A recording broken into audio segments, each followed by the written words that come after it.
귀한 찬양에 큰 은혜 받으신 줄로 믿습니다. 네, 우리 하나님께는 영광, 또 우리 찬양대 많이 쓰고 수고하셨습니다. 우리 격려의 마음 담아서 박수할까요? 네. 이 시간에 우리 전후좌우에 계신 분들과 함께 우리 축복의 인사 같이 했으면 좋겠습니다. 우리 옆 사람 한번 보시고, 자, 진심을 담아서 사랑하며 축복합니다. 그렇게 한번 인사합시다. 네, 다시 인사 한번 합시다. 기적의 주인공이 됩시다. 네네. 네, 저는 이 말의 힘을 믿어요. 하나님께서 천지 창조하실 때 뭘로 창조하셨습니까? 말씀으로 창조하셨어요. 예수님이 이 땅에 오신 것이 말씀이 육신이 되어 이 땅에 오셨어요. 민수기서의 말씀, 또 사무엘 상하서의 말씀들을 쭉 놓고 보면 이 말, 내 귀에 들린 대로 내가 행한다, 이런 말씀들이 곳곳에 있습니다.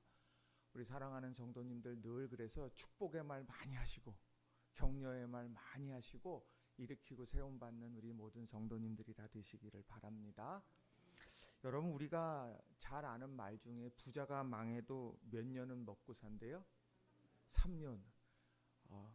네? 네? 3대예요? 예. 나는 왜 3년으로 알고 있었죠? 네. 부자가 망해도 3대는 먹고 산다, 이런 이야기 있는데, 이게 누구로부터 유래된 건지 혹시 아십니까? 이게 바로 경주 최부자네 집에서 비롯된 내용이에요.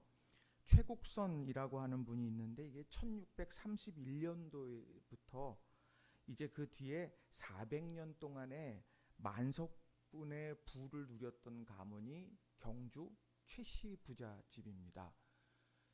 말이 그렇지 400년 동안 만석분을 유지했다라고 하는 것은 대단한 일 아니겠습니까? 자, 그런데 그 경주 최씨 가문에 아주 중요한 그 가문의 6가지 중요한 가훈이 있다는 거예요. 400년 동안 그걸 꼭 붙들었고, 그리고 나서 그런 부를 누렸다고 그렇게 전해집니다. 하나는, 과거 시험은 보되 진사 이상의 벼슬은 하지 말아라. 둘째는, 재산은 1만석 이상은 지니지 말아라. 셋째는, 과객에게 후하게 대접해라. 넷째는, 흉년 때는 땅을 사지 말라. 다섯째는, 며느리들은 시집 온 후 3년 동안 무명 옷을 입어라. 여섯째는, 사방 백리 안에 굶어 죽는 사람이 없게 하라. 이게 그 400년 시간을 지나오면서 꼭 붙들었던 거라는 거예요. 저는 이걸 보면서 내가 욕심 부리지 말라, 이 이야기일 거고, 또 사방 백리 안에 굶어 죽는 사람이 없게 하라, 이거 보면서 백리를 계산해 봤습니다. 몇 킬로죠? 네, 40kg 범주네. 그럼 여기서는 어디쯤 될까요? 제가 혼자 막 이렇게 했더니 막 뭐 별내도 될 거고 의정부를 지나서 다 엄청 포괄하게 되더라고요. 우리 그 정용학 집사님 계신 마석까지도 아마 다 포함되지 않을까, 이런 생각을 해보게 돼요. 자, 그 넓은 범위에 있는 많은 사람들 중에서 굶어 죽는 사람이 없도록 하자, 이런 관심을 갖는 게 정말 어려울 거라는 거죠. 그럼에도 불구하고 그들이 그걸 꼭 붙들고 서면서 이 만석분의 지위를 유지하게 됐다는 거예요. 저는 그게 경주 최씨의 귀한 삶의 방식이다, 이런 생각을 해봅니다. 그러면서 좀 그런 생각을 합니다. 그렇다면 오늘 우리가 신앙인으로서 삶을 살아가는 우리들이 가지고 있어야 될 삶의 방식이 있다면 뭘까? 오늘 내가 하나님의 백성으로서 살아가는 삶의 방식, 우리 이것을 주목해야 되지 않을까 생각해 보게 됩니다. 저는 그것을 구약 성경에서는 10계명을, 그리고 신약 성경에서는 팔복의 말씀을, 산상수훈 팔복의 말씀을 저는 중요한 원리라고 생각을 합니다. 그래서 저는 오늘 그 신앙인들에게 있어서 중요한 삶의 방식에 대해서 이야기하는 이 10계명, 그 10계명 중에 앞전에 어찌 보면 10계명을 지키는 사람들의 스피릿, 정신이라고 말할 수 있는 중요한 부분의 말씀을 오늘 여러분들과 2가지 중요한 교훈의 메시지를 담아 여러분에게 전하고 싶습니다. 첫 번째로는요, 우리보다 앞서 행하시는 하나님의 은혜가 있다는 거예요. 한번 따라해 볼까요? 우리보다 앞서 행하시는 하나님의 은혜가 있습니다.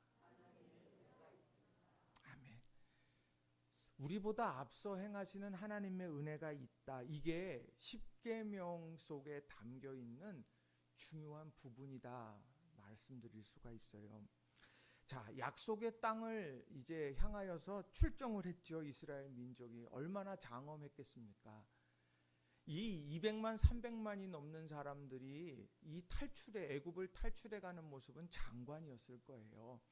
그렇게 해서 쫙 탈출해 가고 있는 그런 상황이 지나고 난 다음에 하나님께서 성막을 짓는 것보다도 먼저 요청하셨던 것이 무엇이었느냐면 바로 십계명을 주시는 거였습니다.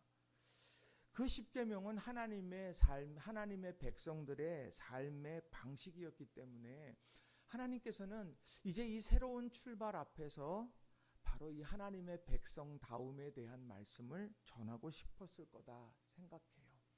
그래서인지 첫 번째 돌판에 적어준 것을 모세가 깨뜨렸는데 하나님은 다시 그것을 돌판에 새겨서 전해주십니다.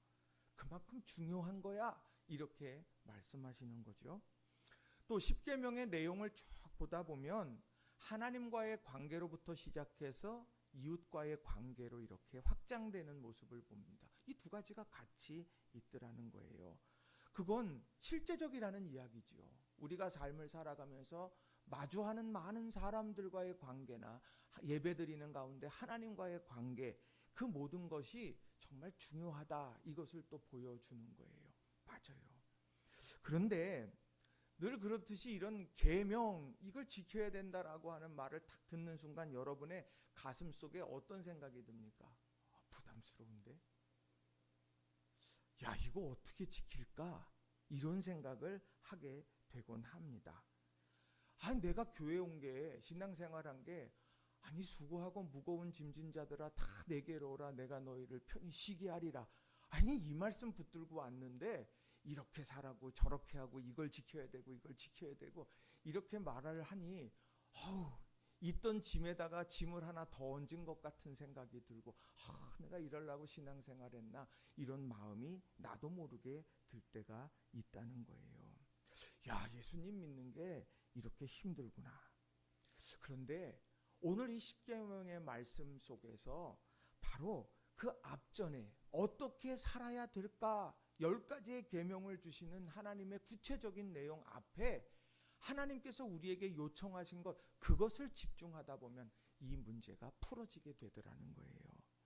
자, 오늘 본문을 가만히 곱씹어 보시면 오늘 1절과 2절에 나오는 말씀을 쭉 보시게 되면 특별히 2절에 이런 말씀이 있어요. 나는 너를 애굽 땅 종 되었던 집에서 인도하여 낸 내 하나님 여호와니라. 10가지의 계명을 지키는 것 앞전에 뭐라고 말씀하느냐면 나는 너를 애굽 땅 종 되었던 집에서 인도해냈다. 이런 하나님께서 행하신 일과 또 하나님과 나와의 관계에 대한 말씀을 먼저 이야기하더라는 거죠. 그러니까 이 십계명은 하나님이 누구신가로부터 시작해서 하나님을 믿는다고 하면 어떻게 살아가야 될까, 이 두 가지의 중요한 기둥으로 세워져 있다는 거예요. 그런데 우리는 언제든지 바로 이 어떻게 살아갈지에 대해서 관심하고 그것으로 평가하고 그것으로 내 자신을 진단하게 되는 우를 범할 때가 참 많다라고 하는 거예요. 출발점은 하나님이 누구신지로부터 출발하는 거예요. 그리고 지향점은 어디냐? 하나님의 백성답게 사는 것이 무엇인가? 이게 바로 신앙생활의 큰 물줄기가 된다라고 하는 겁니다. 그런데 우리가 신앙생활하다 보면 이것이 뒤죽박죽 될 때가 참 많이 있습니다. 자, 하나님이 누구신지 모르는 상태에서 하나님이 어떤 분이신지에 대한 우리가 말씀을 통해서든 삶을 통해서 그런 체험적인 것들을 경험하지 못한 상황에서 내가 하나님의 백성의 생활 방식, 그것이 전부인 양 내가 그렇게 살아가게 되면 때때로 유혹에 넘어지게 될 때가 있다는 거예요. 우선은 다른 사람들보다 내가 철저하게 신앙의 방식을 내가 준수하면서 살았다. 어느 순간에 내가 교만해지게 됩니다. 바리새인이 그렇습니다. 하나님은 어떤 분이냐? 모든 사람들을 사랑하셔서 독생자까지 아낌없이 내어주시는 분인데 그분에 대한 이해가 없이 생활 방식에 대해서만 집중하다 보니까 세리와 창기를 향하여서 저 사람들은 상종할 수 없는 사람이라고 그렇게 바리케이트를 쳐버리게 되더라는 거예요. 하나님을 알지 못하니까. 반대로 바리새인과 정반대로 내가 하나님의 백성의 생활 방식을 온전히 준수하지 못하면 내 마음의 자존감이 훼손되게 됩니다. 세리와 창기가 그렇지 않았습니까? 사람 보면 피하게 되고 신앙에 대한 얘기하면 어쩔 줄 몰라서 내가 뒤돌아서게 되는, 내가 간절한 사모함이 있지만 그것에 대해서 내가 터놓고 이야기할 수 없는 그런 상황에 놓여지게 되기도 한다는 겁니다. 이건 전체적으로 철저한 비교 우위의 상황이라고 하는 거예요. 그런데 하나님이 누구신 줄을 알면 어떤 생각이 듭니까? 내가 세리와 창기처럼 죄인이에요. 그러나 내가 그 하나님께서 나를 기억하시고 나를 사랑해 주셨다고 하는 그게 내 마음에 감격과 기쁨이 되어져서 내가 할 수 있는 한 10계명 중에 내가 한 계명이라도 지키려고 몸부림치고 애쓰게 되는 것이지요. 내가 하나님이 누구신지 바로 아니까 하나님께서 애타하는 그런 많은 사람들을 바라보면서 애타는 심정으로 그들을 섬기며 세워가는 일들이 있게 되더라는 거죠. 하나님이 어떤 분인 줄을 알아야 된다는 겁니다. 여러분은 하나님이 어떤 분이라고 여러분 생각하십니까? 여러분의 고백 속에서 하나님은 어떤 분입니까? 저는 말씀을 준비하면서 두 가지 고백을 저 스스로 하게 됐습니다. 하나는 뭐냐? 하나님은 장을 마련하시고 초청하시는 분이다. 이런 고백을 저는 하게 됐어요. 자, 하나님께서 천지를 창조하셨죠. 그리고 마지막에 인간을 창조하셨습니다. 그리고 인간에게 뭐를 맡기셨냐? 창세기 2장 15절에 보니까 여호와 하나님이 그 사람을 이끌어 에덴 동산에 두어 그것을 경작하며 지키게 하셨다. 이런 말씀을 합니다. 사람을 먼저 만드시고 네가 에덴 동산 만들어 이러신 분이 아니라는 거예요. 하나님께서는 오늘 에덴 동산을 창조하셨습니다. 아름답게 만드시고 그리고 아담을 만드시고 그 아담에게 그것을 맡기시며 그 가운데 경작하며 지켜내라고 기회를 주시더라는 거예요. 그 아담을 잠들게 하셨습니다. 어느 날 잠들게 하시고 난 다음에 그 갈빗대의 뼈를 빼내셔서는 하와를 만드셔서 만났어요. 그 만남의 모습을 창세기 2장 22절은 이렇게 말해요. 여호와 하나님이 아담에게서 취하신 그 갈빗대로 여자를 만드시고 그를 아담에게로 이끌어 오시니. 자, 하와가 보이지 않았어요. 물론 뭐 아담이 자다가 일어나가지고 오늘 갈빗대가 영 이상한데 이거 뭔가 허전해 뭐 이랬을지도 모르겠어요. 아니 그런데 그가 이게 허전해. 저기서 하나님께서 어떤 아리답겠지요 하와? 네, 보질 않았으니까 그 하와를 데리고 오는데 멀리서 실루엣만 보다가 이렇게 오면서 얼굴이 환하게 되면서 야, 이게 누구냐? 내 살 중에 살이요 내 뼈 중에 뼈다. 하나님께서 아담이 요청한 것이 아니에요. 그러나 돕는 배필이 내게 필요하겠구나. 데려다가 만나게 하시더라는 거죠. 하나님이 장을 마련하시고 초청해 주셨다는 거예요. 어디 뭐 그뿐입니까? 우리가 알지 못하는데 십자가의 길을 여시고 우리에게 바로 구원의 길, 영생의 길을 허락해 주셨다는 거예요. 그게 로마서 5장 8절에 나오는 거예요. 우리가 아직 죄인 되었을 때 그리스도께서 우리를 위하여 죽으심으로 하나님께서 우리에 대한 자기의 사랑을 확증하셨다.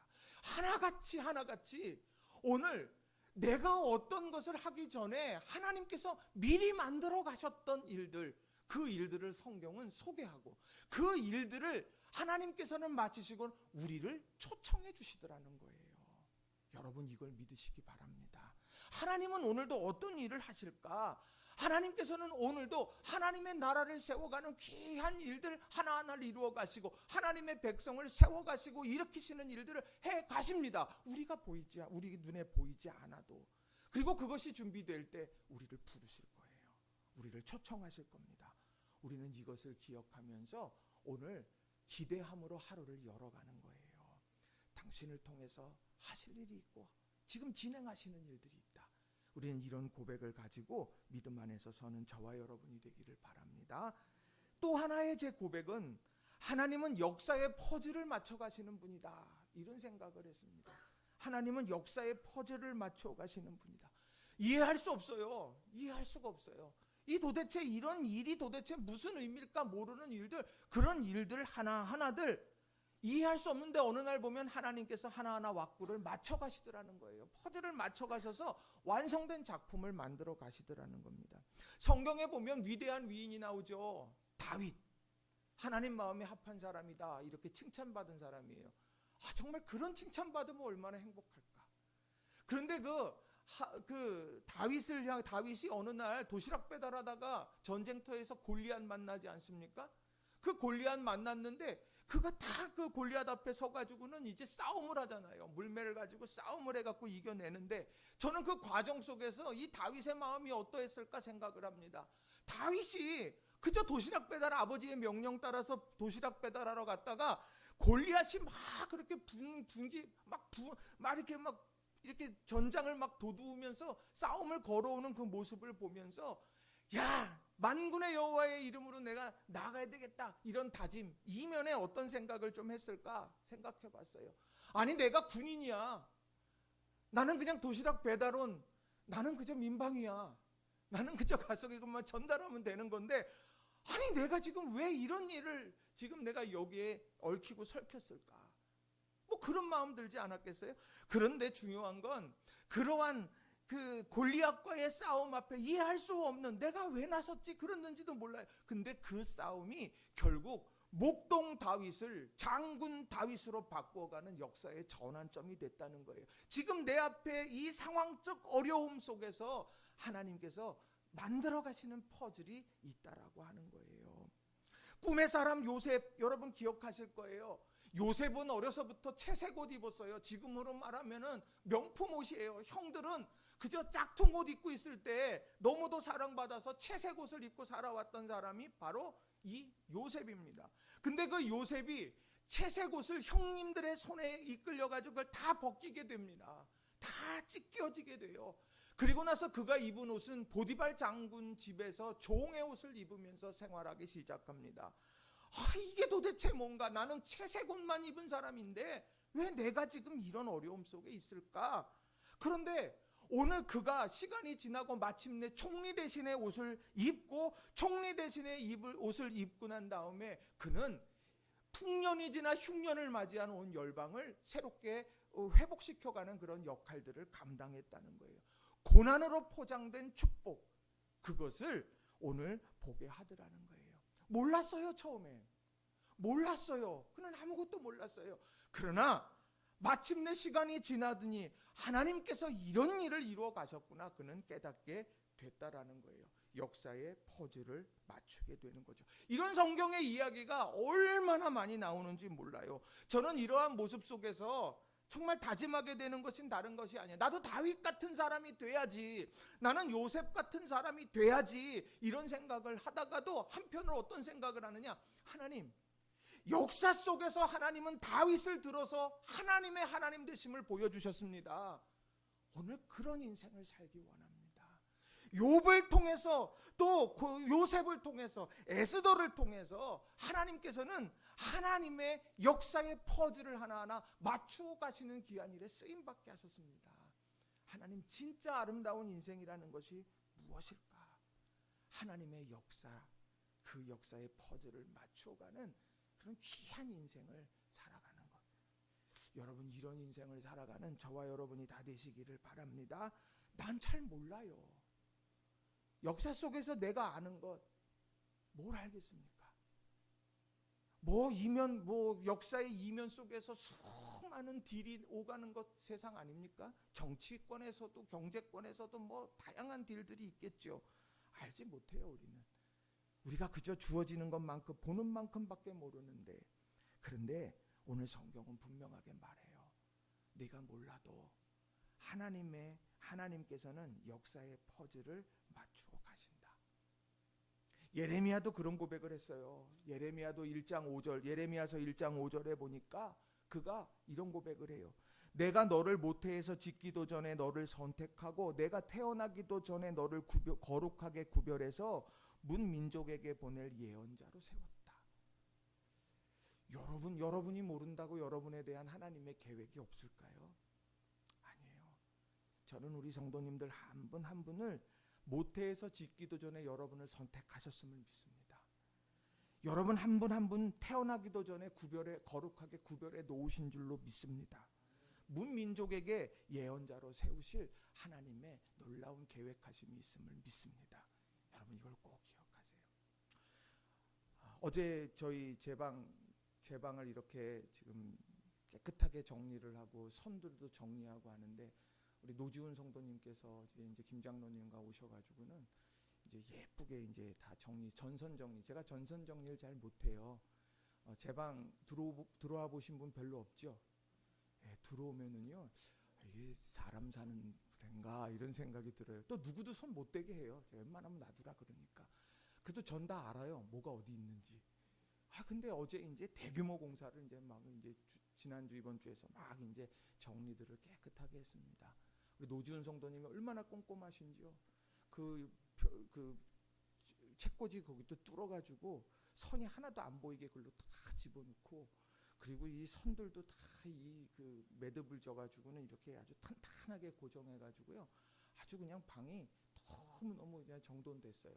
그저 그 정돈이 길게 가기를 소망하면서 제가 이렇게 생활하고는 있는데 제가 그러면서 문득 그날 이제 다 가신 다음에 그런 생각이 들었어요. 노지훈 성도님 죄송해요 개인적인 얘기를 해서요. 노지훈 성도님 우리 노지훈 성도님 처음 만났을 때 이런저런 이야기들 이렇게 하게 될 때 그때 생각이 이렇게 불현듯 납니다. 그때 노지훈 성도님이 오셔가지고 내 책상에 전선을 정리해 주실 거라고 나는 한 번도 생각해 보지 못했어요. 예배당에 와서 같이 예배드리면 너무 좋겠다. 그냥 그것이 제 자족한 마음이었는데 그냥 지난주도 와서 그냥 다 공사하시고 뭐 하시고 이렇게 해주시고 이제 그렇게 하니까 너무너무 감격스러운 거예요. 또 간증하자면 우리 또 신희정 집사님 남편 되시는 우병화 성도님 저 신방 갔는데요. 처음 신방을 갔는데 딱 섰는데 갑자기 우병화 성도님께서 갑자기 이따가 들어오시다가 제 기억에 그래요. 들어오시다 그랬는지 아니면 집에 계시다가 저를 보더니 화들짝하고 나가셨어요. 네, 그리고 제가 말을 이렇게 시켜요. 어떠세요? 근데 대답도 잘 안 하셨었어요. 이제 부끄러우셔서 그럴 수 있겠죠. 근데 요즘 들어서 좌대낚시 가가지고 느낀 게 뭐냐?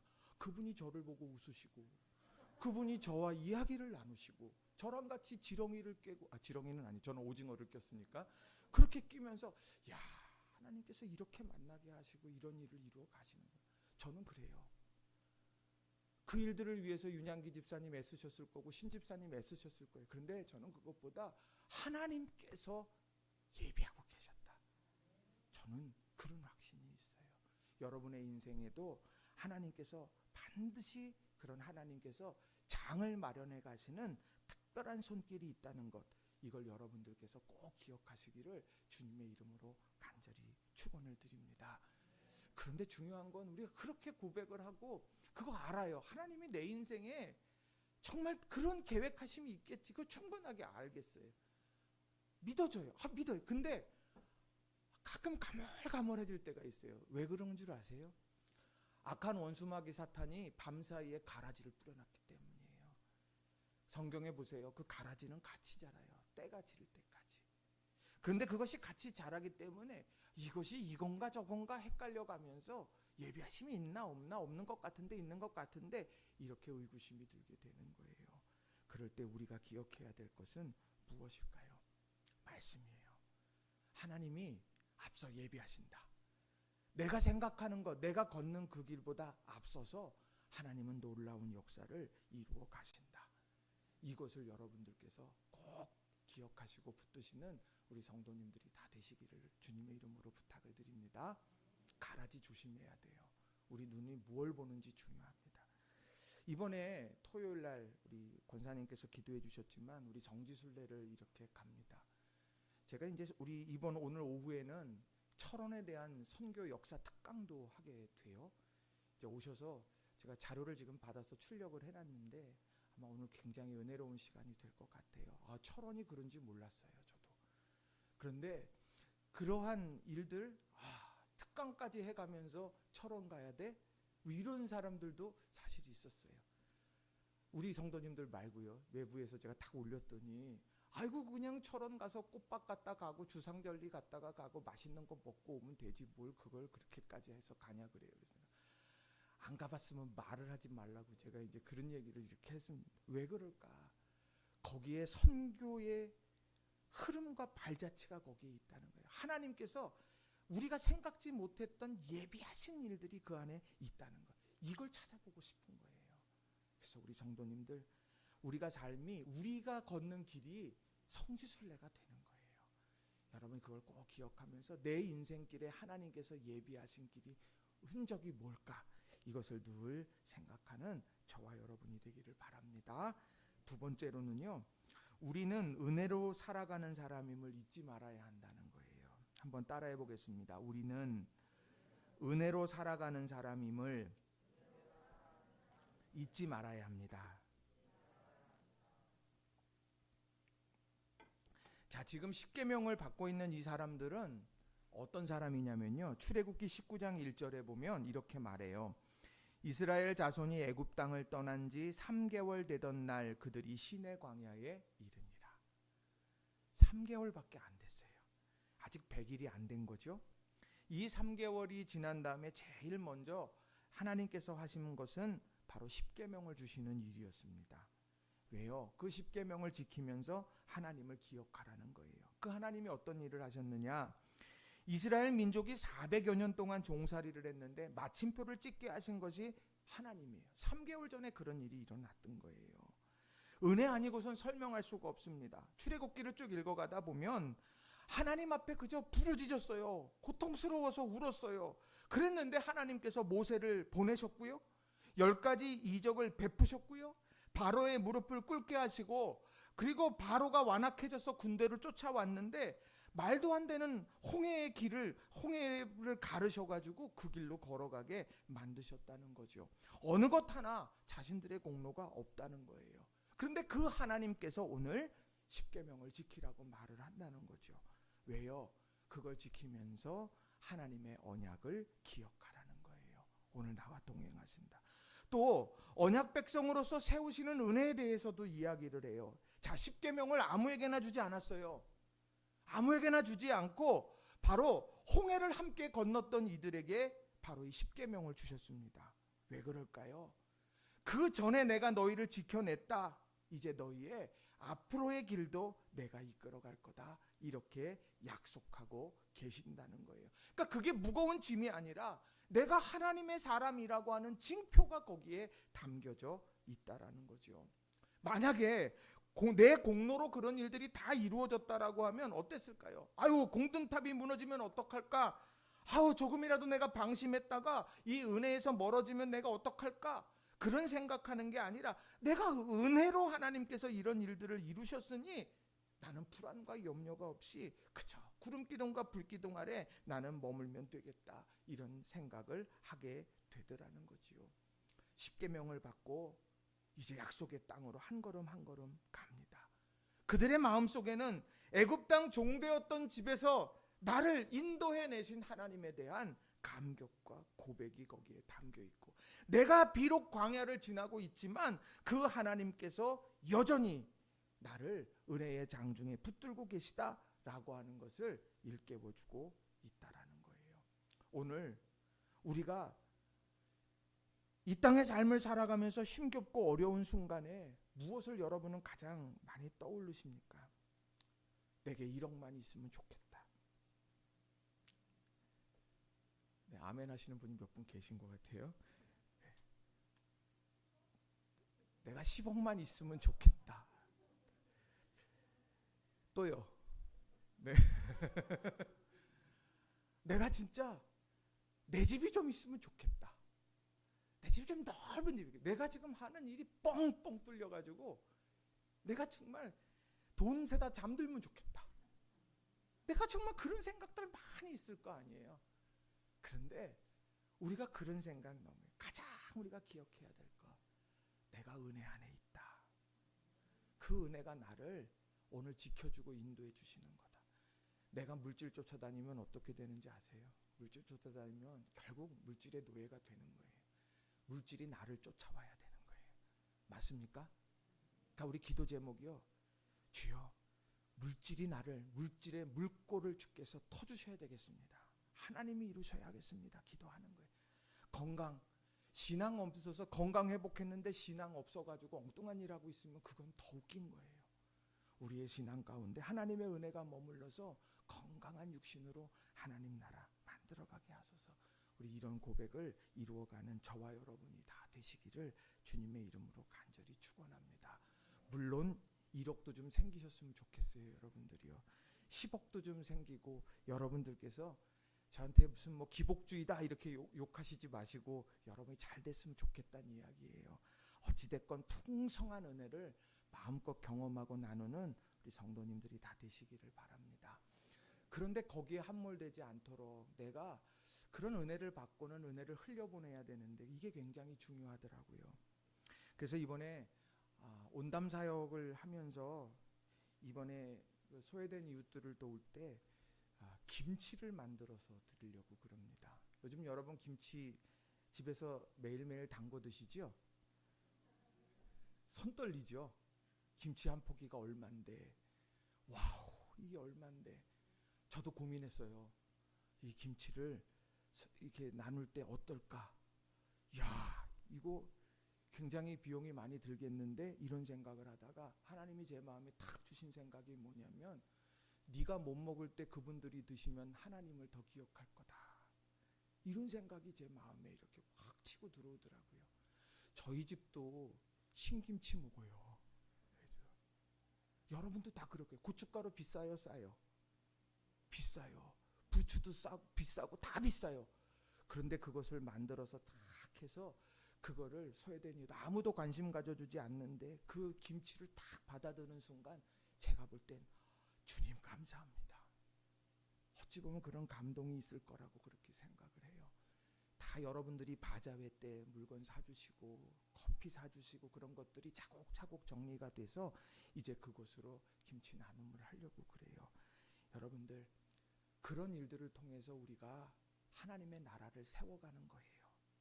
그런 일들을 통해서 하나님께서 예비되신 은혜에, 그 은혜 안에 살아간다는 것을 전하고 누리게 되는 것입니다. 여러분 이걸 꼭 기억하시고 믿음 안에서 날마다 우리가 마음을 넓게 하고 베푸는 삶을 살아가는 저와 여러분이 다 되시기를 주님의 이름으로 부탁을 드립니다. 말씀을 정리합니다. 오늘 말씀은요, 십계명 속에 담겨져 있는 중요한 의무이기 전에 은혜를 기억하라고 말씀을 해요. 그 은혜를 마음에 담고 그 관계를 유지하라, 이렇게 말씀한다는 겁니다. 여러분 힘들고 어렵고 신앙생활이 참 벅찰 때 무엇을 붙잡습니까? 하나님의 은혜를 다시 한번 위해서 기도하는 우리 성도님들이 다 되시기를 바라요. 또 우리 성도님들 출애굽을 시키신 하나님께서 광야길도 지키실 거예요. 약속의 땅으로 가는 길도 지키실 거예요. 이걸 늘 기억하면서 승리의 삶을 사는 저와 여러분 되기를 주님의 이름으로 축원합니다. 이 시간 우리 함께 기도할 때 말씀 의지해서 기도했으면 좋겠습니다. 하나님, 내 인생에 하나님은 앞서 장을 마련하시고 우리를 부르시는 분이다. 내가 지금 보이지 않아도 하나님은 그 장을 만들어 가시고 때가 되면 나를 부르시고 세우실 거다. 또 우리는 출애굽을 한 애굽에서나 광야에서나 그 어디에서나 하나님의 인도하심 가운데 있다.